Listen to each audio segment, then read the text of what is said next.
So welcome to our Night's Watch discussion on The Wizard of Oz. So where would we like to start?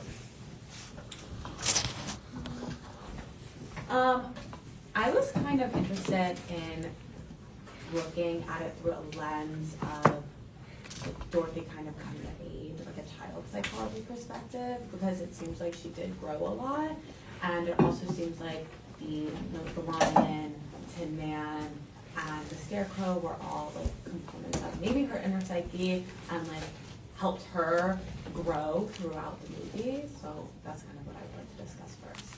Yeah, I completely agree that the quote-unquote characters she meets are aspects of her psyche somehow, some way, and I don't think there's any doubt.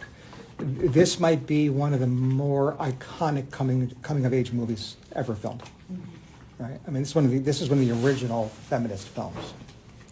It's a remarkable evolution of a young girl who is bullied, who is made to feel unsafe, and what becomes of her.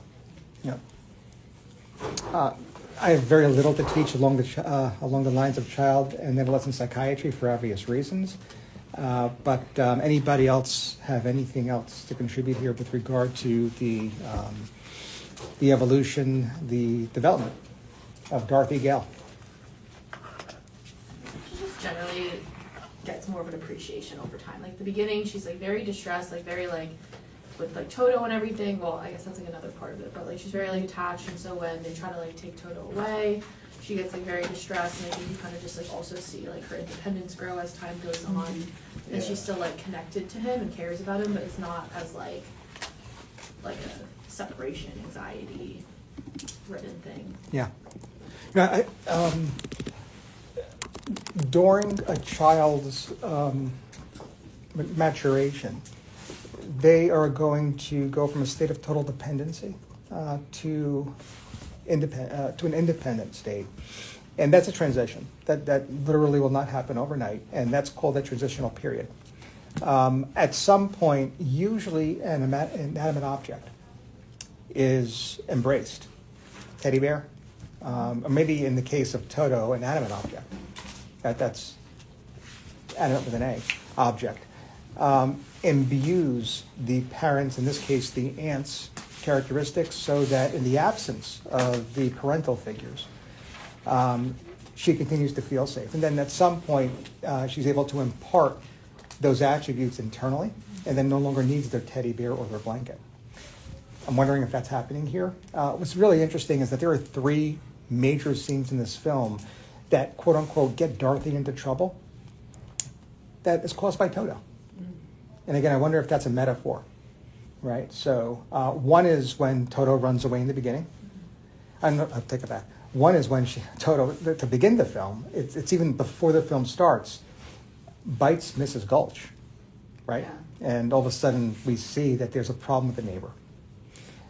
Two is there's an impending storm. Toto runs away. She runs after Toto, putting herself in jeopardy. And the third is at the very end of the movie, when they're safe on that balloon, or so we think. And Toto jumps away, and she's off, and all of a sudden the wizard takes off without her. So she, quote-unquote, chases Toto 3 times, and 3 times that dog gets her in trouble. But I wonder if there's something there with regard to the evolution of the transitional object, and how difficult it is for a child to go from a state of complete dependency to being independent from their primary caretakers. Other thoughts, the evolution, the maturation of Dorothy Gale?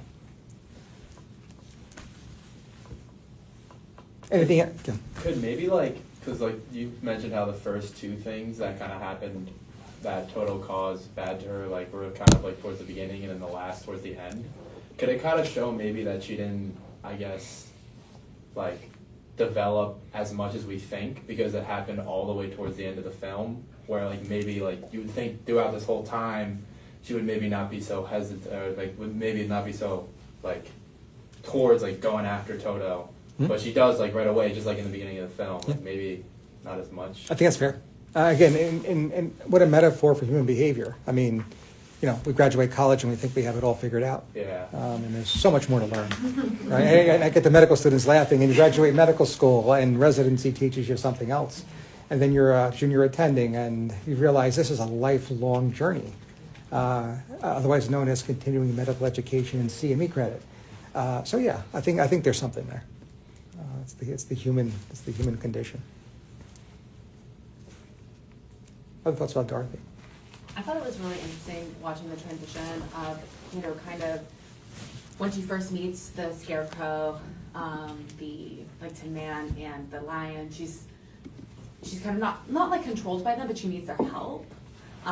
Like with the trees, she needed the help of the lion the Scarecrow to figure out what to eat and how to eat. And then like towards the end, when she's confronting Oz, she's the one who's taking control and she's kind of protecting them. So I thought it was interesting to see her grow kind of along the lines of what Maya said, from a point of where she was, controlled by like the different aspects of maybe her psyche to kind of being more in control of them. Mm-hmm. Yeah. So everything we're seeing that we initially might interpret as Dorothy's external world, as mythical and as magic as it might be, is really her internal experience. Mm-hmm. I agree. I do. I've never moved off the point that the Scarecrow, Tin Man, and Lion were attributes of this one character. Yeah. I think it was like interesting her non-hesitance to just like follow the Yellow Brick Road and like it would lead you to this wizard, and like there was never like a pause, It was just kind of like she accepted that I'm just going to follow this path and it's going to lead me to somewhere good. Yeah. Again, journey of life, and not wizard, but certainly wisdom. Yeah. Mm-hmm. And that gets the teaching in terms of being incompetently competent. Competently. I mean, there's that 4-part rubric that I'm not going to get into now, but I think it's analogous.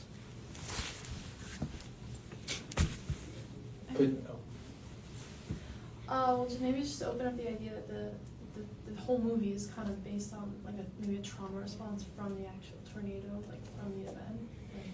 It's hard to dismiss that she only opens up that door and sees things in a different color after she sustains traumatic brain injury, right? She's unconscious. I think at the very end of the movie, they mentioned the D word and that she's dreaming. There's no way she is just sleeping after getting hit by that window. This is TBI, this is unconsciousness, and I just wonder if this were not delirium as part of her unconscious state, right? So, unconsciousness comes in two varieties. There's normal and abnormal, pathological, non-pathological. Non-pathological unconscious state, easy example would be sleep. But I think the pathological unconscious states begin with the discussion of coma.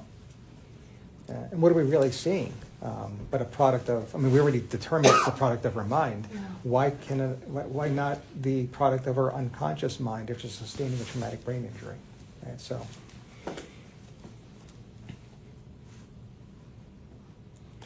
Kind of continuing with that line of reasoning, line of critical thinking, might now we reinterpret what the Scarecrow, the Tin Man, and the Cowardly Lion actually represent.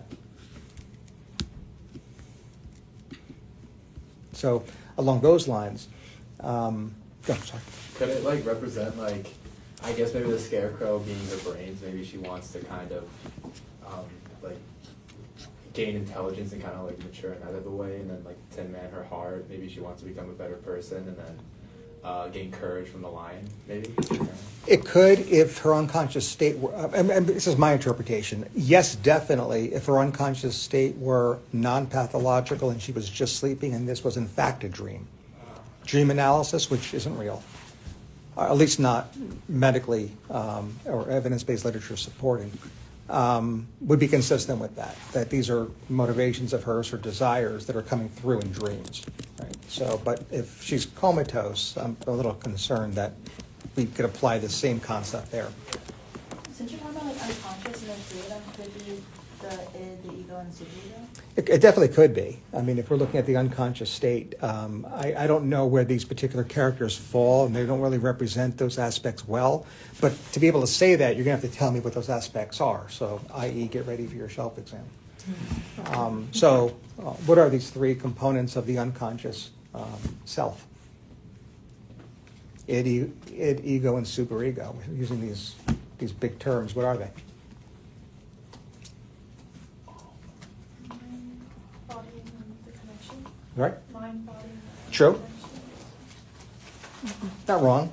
I just remember it was like what you want to do, what you actually end up doing, and why. You should do it. Somewhere in between. Yeah, so So which one's which? Oh. I think Isn't it We don't have to raise our hands in here. I'm used to the classroom. I know you are. I think isn't it like super ego is like who you want to be, ego is who you are, and then what was the other one? Dude. It is Yeah.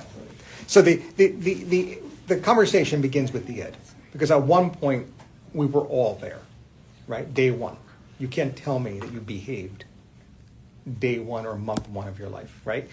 We wanted to do what we wanted to do when we wanted to do it. And if that weren't the case, you cried, you shouted, you screamed, and you got your way, right? You pooped when you want, you peed when you want, and you fed when you want. That is id.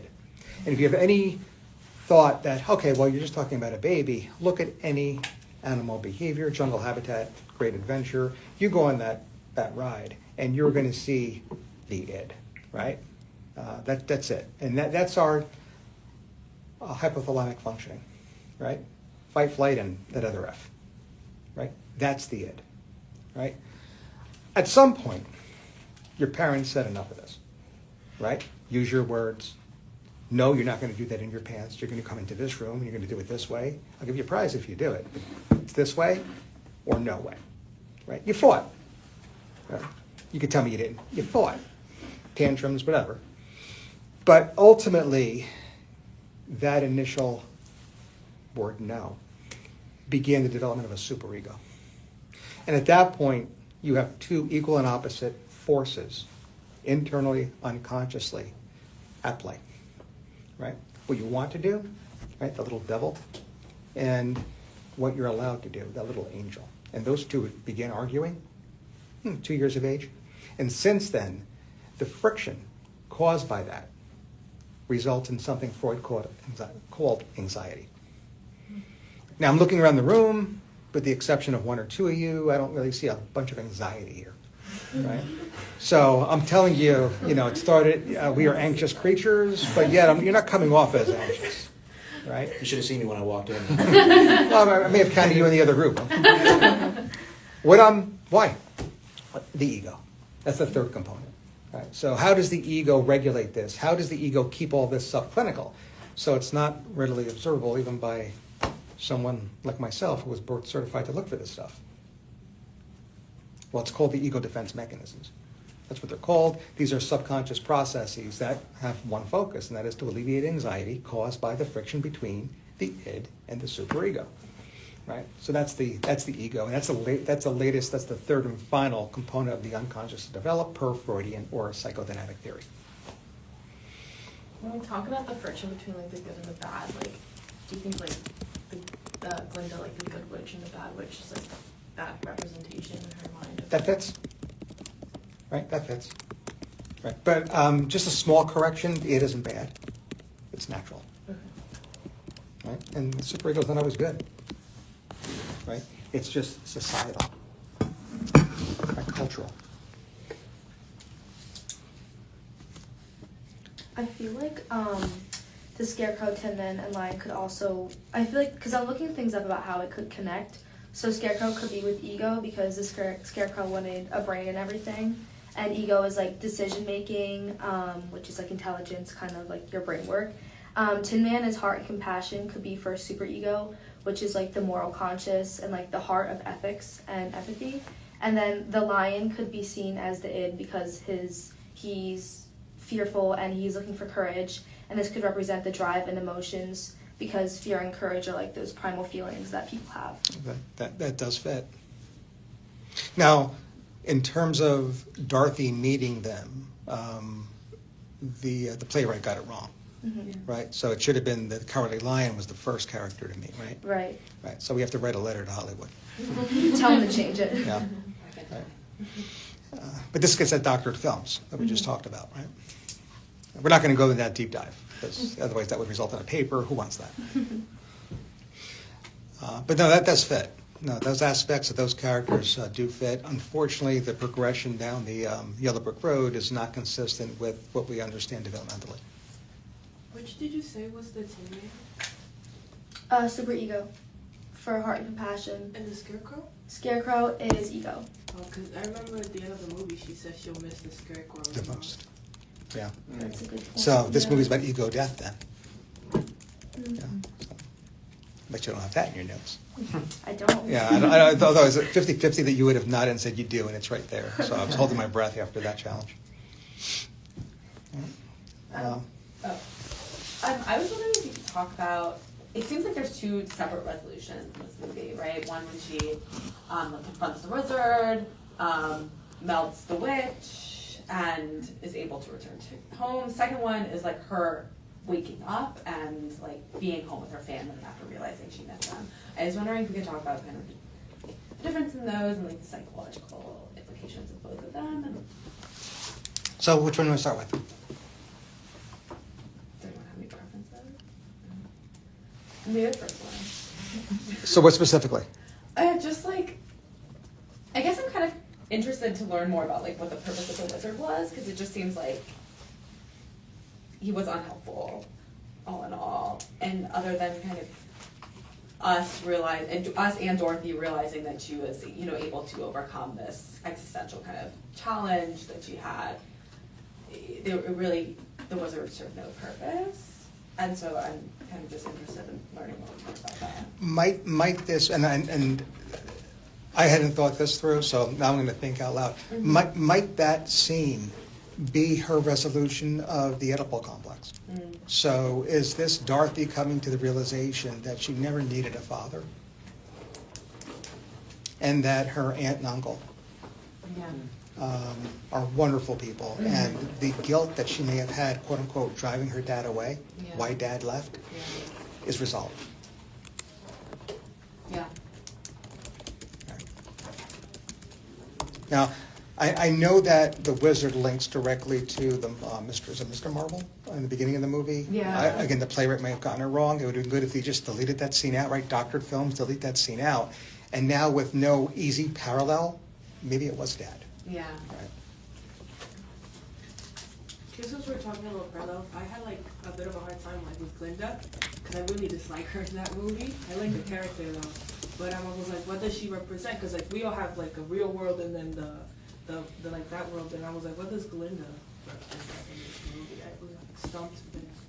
Yeah, well, again, I see this almost like a 2x2 rubric. I do buy into the breakdown of the Scarecrow, Tin Man, and Lion with regard to the ego and superego.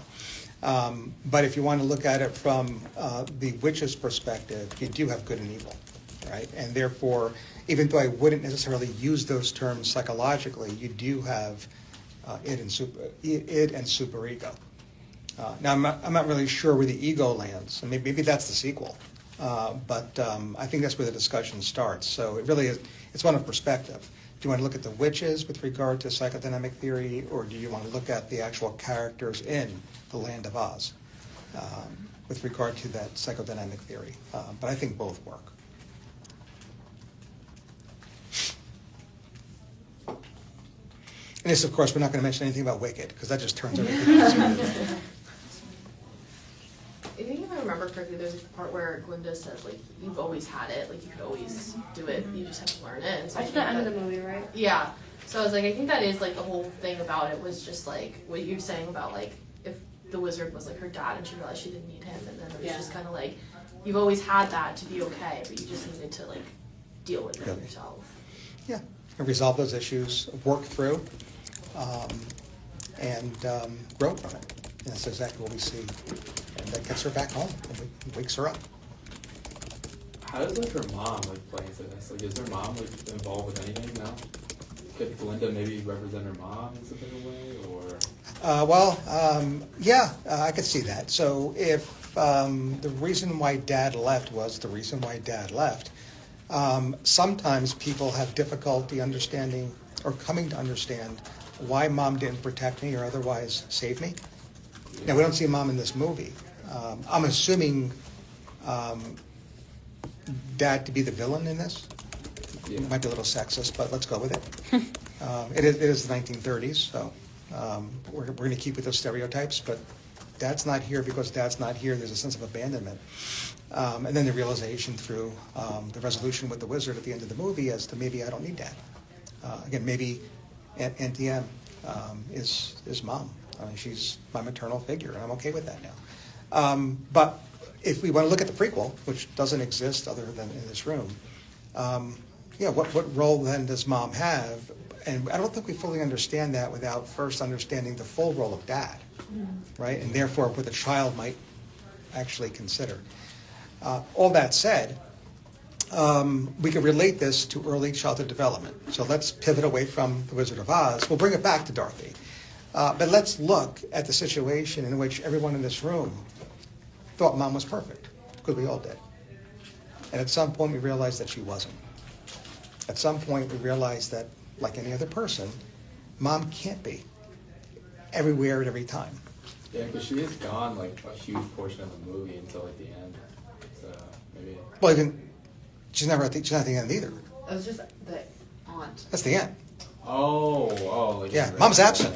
Yeah. Right, Mom's absent. But again, this is a metaphor. Oh. It's a metaphor when we were, 2 or 3, when we realized Mom can't be omnipresent. She's not perfect. Now, we work through that, right? Transitional object imbues Mom's characteristics and keeps Mom present even when Mom isn't physically present. Right? We grab onto that teddy bear, that blanket, the imaginary friend, right? Until we could internalize Mom's attributes and be nurtured even when she was absent, even without that teddy bear. Right? That's the transitional period. That's what's going on here. But sometimes things go awry. Sometimes development isn't normal. It derails. Trauma. That results in sometimes people keeping their teddy bear into their 20s. Right? That happens. Right? It also happens, and this is going to bring in a little bit of Hollywood and specifically Disney. We could create an imaginary friend that imbues all Mom's positive attributes and another imaginary friend that imbues all her negative, depending on which way we want to go with this. So, for instance, the Wicked Witch of the East, in this case, the Wicked Witch of the West, right? Elphaba, might be an imaginary friend that imbues all of Mom's negative attributes in Dorothy's mind so as to keep Mom pure and perfect. That happens, right? That's the actual evil stepmother motif, right? That's what Snow White's struggling with. Right? So we see a nice parallel between Snow White Disney and Dorothy Gale in The Wizard of Oz. That might be the role of the Wicked Witch of the West. Right? Imaginary friend. Main purpose is to imbue all of Mom's negative attributes so that this little girl can keep her mom pure and perfect, because she needs to. Now the question is, why does she need to when all of us have gone through that transitional period in a different way? I don't know, but I think Dad's involved in that. That's the prequel. Make sense? That is the role of imaginary friends, right? They're as a transitional object as a teddy bear. And that imaginary friend we call the wicked stepmother has that second attribute. Right? The creation of the imaginary friend in and of itself is a defense mechanism called fantasy. Right? So id, impulse, desire, superego, that id impulse, I hate Mom. Superego, thou shalt honor thy mother and thy father. That's a problem. It's friction. It's anxiety. Ego, if the defense is fantasy, might result in the creation of an imaginary friend. We have a secondary defense at play here, and that is splitting. Right? All of Mom's negative attributes imbued to that new imaginary friend. So the combination of fantasy plus splitting allows for the evil stepmother motif, including the Wicked Witch of the West. I think in comparison though to like Chucky, when we talked about him as a transition object, it was like pure evil, whereas I feel like it's interesting that if we considered like Toto one of the transition objects, that he's like a cute little puppy. Like, I don't know if that's like are some transition objects like more like okay in nature? Like I think we think of teddy bears and things like that, but there are like darker sides, I guess, that we don't. Well, even teddy bears get blamed for stuff that kids do, right? I mean, I just came from Key West and I actually saw Robert the Doll, and one of the key phrases is, Robert did it, right? Kids blame stuff that they do on the teddy bear, so they're cute. Yeah. I'm not, right? They're cute. Robert the Doll, not as cute, but similar. There have been children to say, Teddy did that. Teddy spilled that. Teddy took that.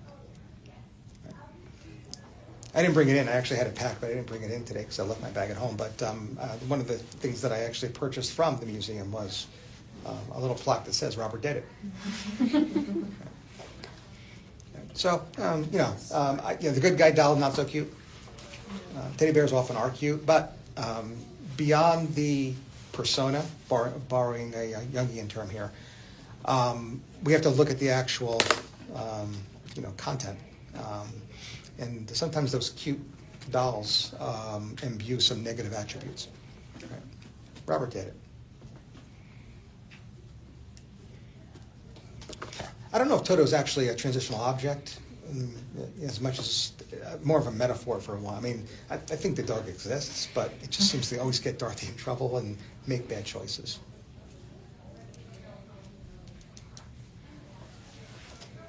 Other aspects of this movie. What would you do if the Scarecrow presented to you with a chief complaint of, I don't have a heart? Or the Tin Man, I don't have a brain? Why do you think that? Well, I feel it, Doc, I don't have a heart.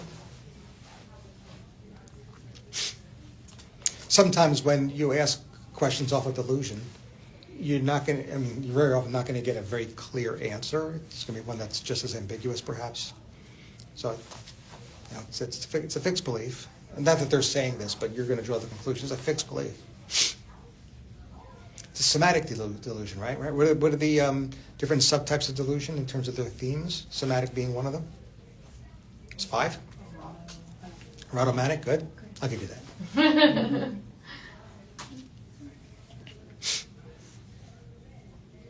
JPEGs? Suspicious. Persecutory. Yeah. Grandiose? Yeah. Grandiose? Grandiose, good. I I think you're missing one. So it's JPEGs. I think you're missing the J. Jealous? Good. like the next page. So you think that the Scarecrow is battling a somatic delusion? I think it's fair. I mean, there's no way you could. I'm sorry, I flipped. The Tin Man. The Tin Man's the heart. The Scarecrow's similar. Doc, I'm here because I don't have a brain. Tin Man in here because I have a heart. They're the same. Okay. Battling a somatic delusion. If getting back to the original observation that there are just inner aspects of Dorothy herself, might there be something we consider in her as a result of her head injury?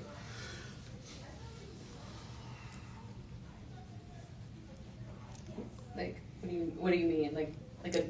Like delusion as a result of her head injury, so like some type of like delirium or like I think it's very fair to think that this might be either psychosis due to head injury versus delirium, depending on whether it waxes and wanes, and the level of confusion and orientation. I think it's very fair.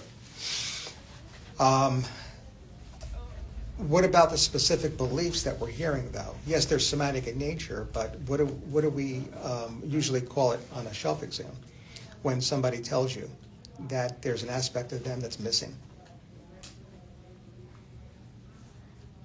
or otherwise dying? It's called the Cotard syndrome. Right. It's usually, at least on exams, the individual themselves. It's often referred to as the Walking Dead syndrome. But it could be an aspect of themselves, like a heart, like my heart's melting. My brain is melting. Cotard, with a C. What's the Capgras syndrome, spelled C-A-P-G-R-A-S, and how does it differentiate from Cotard? Also, very fair on shelf exams. Someone has been replaced by an imposter. And it's usually someone who's very close. So it's usually for a child, mom or dad. If a person is married, it's usually the spouse. I don't want to take the leap that Auntie M is not Auntie M, but in fact her mother, who Dorothy believes has been as an imposter, presenting as. It's a little too much on a tangent there. That's a result of a traumatic brain injury. In this particular case, yes, but does not always have to be. It's usually seen in the context of larger conditions. Schizophrenia comes up very often, so it's a syndrome seen within schizophrenia. But it could also just be a freestanding delusion. So in that case, it would be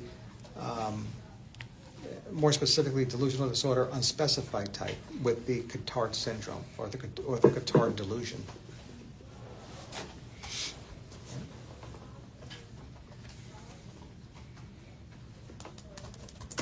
Where the Cotard delusion is often referred to outside of shelf exams as the Walking Dead syndrome, Capgras is usually the imposter syndrome.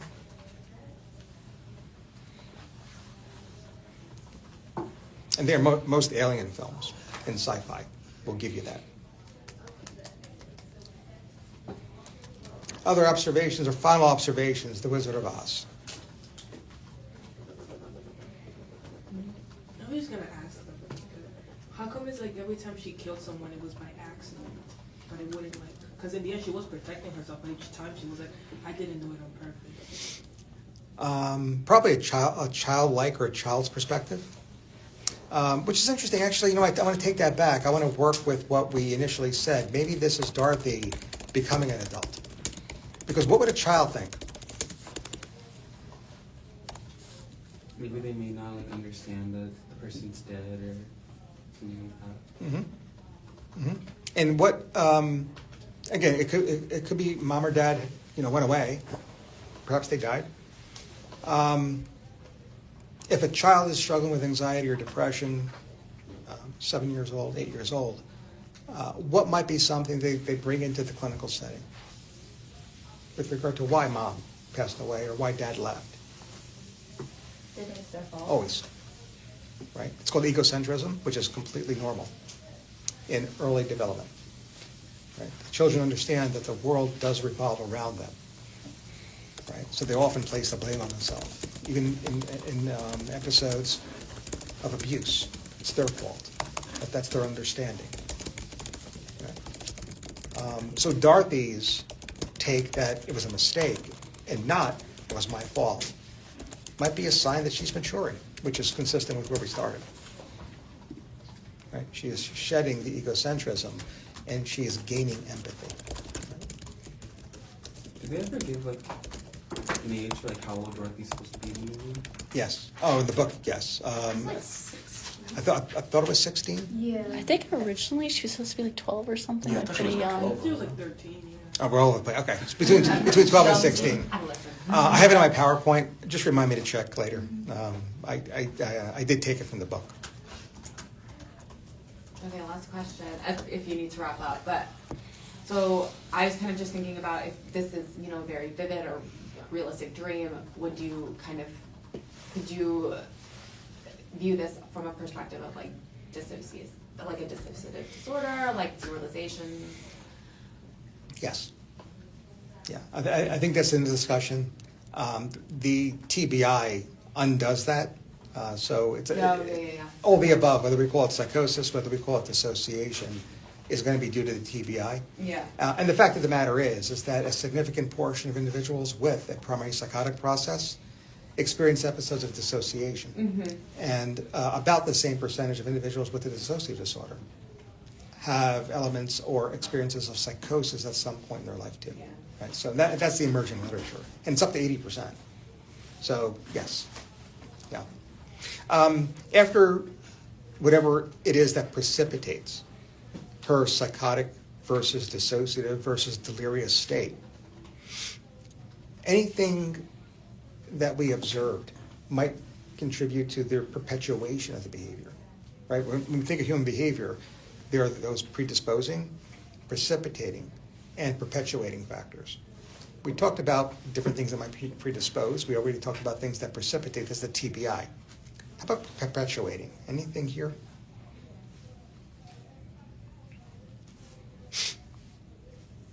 Kind of 3/4 way through the movie.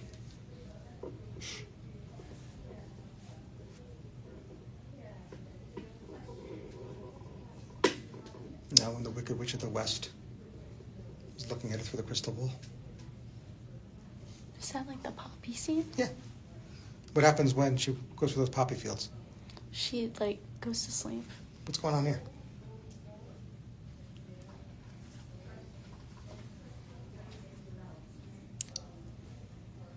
Wouldn't that be like extreme, like an opioid overdose? I mean, opium comes from the poppy seed. It's hard to dismiss that opium might be playing a role in her sleeping. She falls asleep in the poppy field. I mean, unless you think the witch actually cast the hex on her, which brings us back to the delusion. So that's something to consider here. I think the number of individuals or percentage or prevalence of individuals who become addicted to opioids status post TBI is almost double that of the general population. Right? Do you think the snow that woke her up in like the poppy field is that like a metaphor for For what? anything? You bet. I guess like saving her from an overdose. Narcan? It could be Narcan, right? I think from a neurophysiologic, it is, right? So that's the mu opioid receptor antagonist and the rapid reversal of the overdose, which happens. So it's hard to dismiss that. Yeah. Of course, anytime I see snow and I see, in this case, it would be sympathetic, increased sympathetic tone, it's hard to dismiss cocaine. Right? So that would be a speedball. And a lot of people do take coke to actually counteract the heroin and its adverse sedative effects. I did look that up. I was hoping that in addition to speedball and the DEA has paragraphs of drug slang, I would have thought one would have been something related to a witch in terms of the drug combination. There's tons, including NTM. Oh. Yeah, so there's tons related here. But the drug combo that includes speedball does not include anything that you could pull from the plot of The Wizard of Oz. I did look. Yeah. Any final thoughts or closing comments? The Wizard of Oz. Because you do talk about Reddit, did you see like the hanging theory? I did. I absolutely did. Do you buy it? Sure, why not? Wasn't it just a bird? Yeah, that's what. That's what people say. I don't know. I heard they like changed it in like the newer adaptation. They did.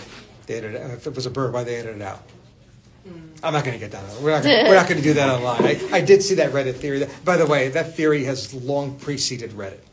That was a theory that came out in the 80s, or at least as early as the 80s. That's way before any of this, any of the digital technology actually was created. So that's been a long-standing conspiracy theory.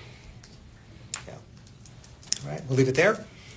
We're going to bring, because of tomorrow, Friday the 13th, to the Q&A. We'll leave it there. Thank you. Yeah.